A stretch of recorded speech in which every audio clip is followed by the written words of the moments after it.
gelede by die kloof van die Magaliesbergse hang, toe die wat dit vertel nog kinders was, het 'n siel geswerf wat kind was, maar op sy manier 'n man, gebore om die berge op te pas. En as die donderwolke saam sweer teen die kranse by die kloof, en die dag word soos 'n sterrelose nag, en die dreuning van die donder elke ander klank verdoof, het almal op sy vreugdeslied gewag.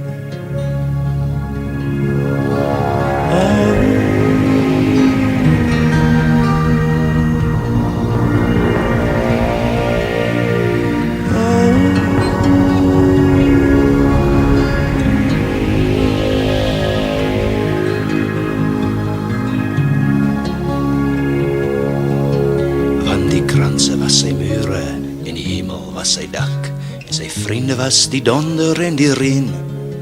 En wanneer hy klippe berg afrol en doringboompies knak, was hy die berg, die storm, alles een. En die bliksem skeur die hemel en die wind se wolwe huil, nou die berg se stroefste bome vir die dans. En mens en dier wat vrees bevange teen die storm skuil, hoor sy lied weer klink van krans tot krans.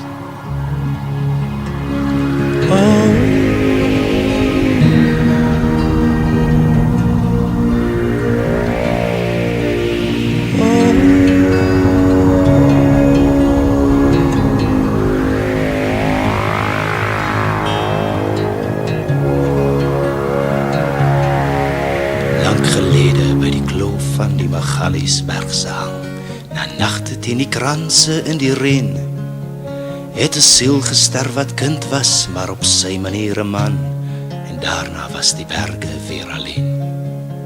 Doch die mense die vertel my, as jy op 'n stormnag sy spoor vat in die krans uit en daar skuil, hoor jy soms iemand iewers bo die dondersla lag, en somtyds weer dan hoor jy iemand huil.